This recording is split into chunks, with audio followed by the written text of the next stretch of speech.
Hello and welcome to Laurice's Kitchen. It's more bread, and today it's pumpernickel. This is a very dense whole grain bread. Now after my first disastrous attempt, I decided to tinker with the recipe a little bit. It's pretty much got all the exact same ingredients in it, except I've replaced half the whole grain flours with all-purpose flour. This gives me a more bread-like finished product. Let's see what we're going to need. We have two things that need just a bit of explanation first. This is 1.5 cups of mashed potatoes. Now what this really is 1 cup of boiling water and 1/2 cup of instant mashed potato flakes. I've just mixed it together. This, on the other hand, is 1/2 cup of cornmeal dissolved in 1 cup of water and then heated over the stove until it was thick. To that, I added about 3 tablespoons of soft butter and 1/4 cup of molasses. All of these need to come back to room temperature. Aside from our mashed potatoes and cornmeal mixture, I've also got 1/2 cup of water for our liquids. Now we're making this bread like all others by starting with a sponge. So I've got 1 cup of all-purpose flour in my mixing bowl. I'm going to add the rest of the dry ingredients, the cocoa powder, the sugar, the salt, the yeast, and the vital wheat gluten. We're going to mix that by hand and then add in the liquids. Once that's thoroughly mixed up, we're adding 1.5 cups of whole rye flour and 1/2 cup of whole wheat flour. That's our sponge.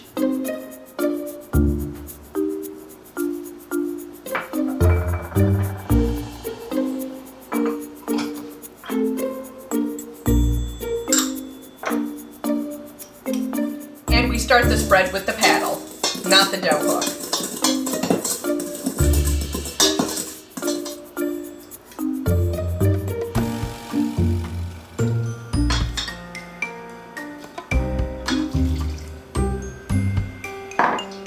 And we're mixing this by hand until it's combined. Otherwise all this flour would go everywhere.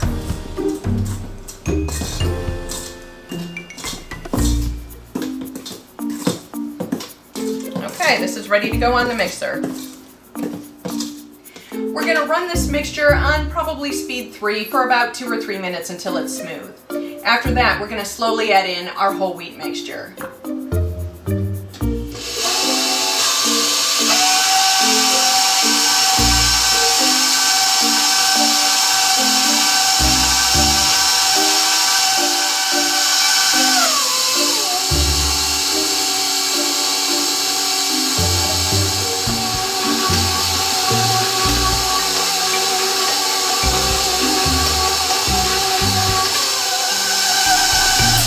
Okay, this dough is very thick, so we're not going to let this sponge spin for very long. We're going to take this down, scrape down the sides, and then add about 1/2 cup of flour and change over to the dough hook.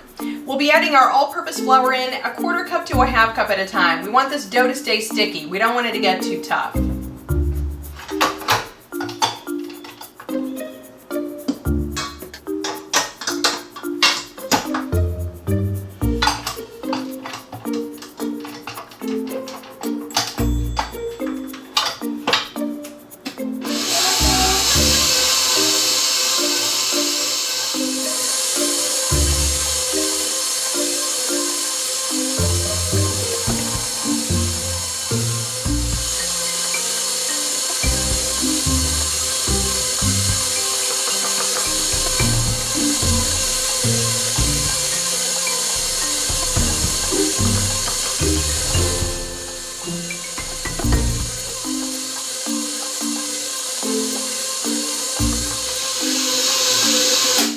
Okay, I just want to check this. It still needs to be a little bit sticky, but we do want it to stay fairly soft. Okay, that's actually not that bad. Now, we are eventually going to get this out of here. I'll probably add another couple tablespoons. We're going to get this out of here and it's going over to the granite. But unlike all my other breads, we are going to have to put down just a little bit of flour.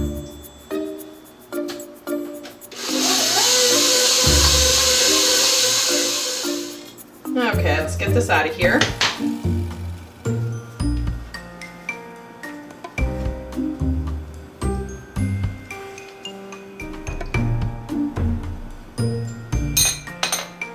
Okay, and then we're just going to knead this into a ball shape.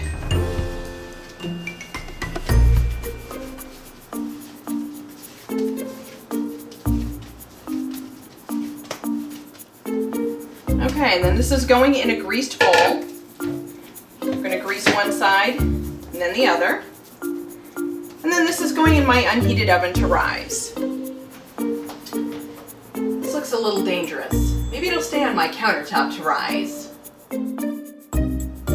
This has been rising for an hour and a half. You can see it's nice and puffy. I'm going to punch it down, divide it in half, and roll it into shape for these two 9 by 5 inch loaf pans.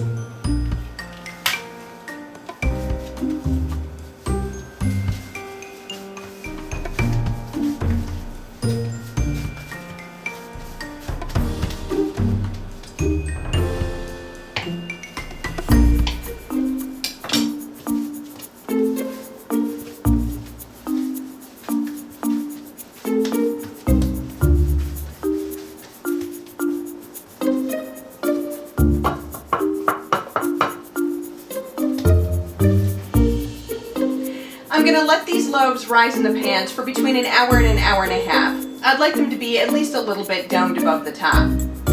Let's see if we can get this into the oven. Once these loaves are done rising, this bread is going in a 375-degree oven for between 55 and 60 minutes.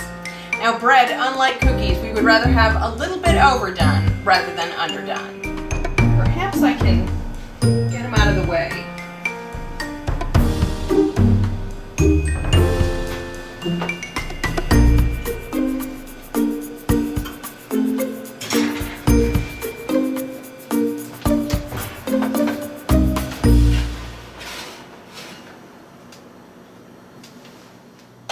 Like all our bread, we have to let this cool completely before we can cut into it. It's been a couple of hours. Let's cut this up.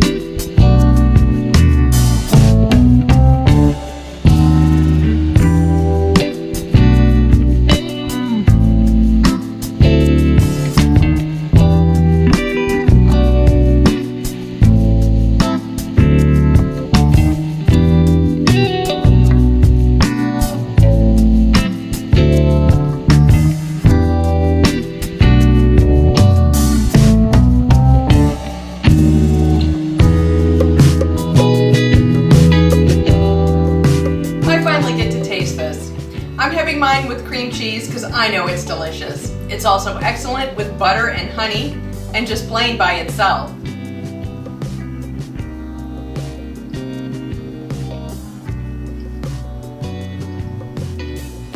Marvelous.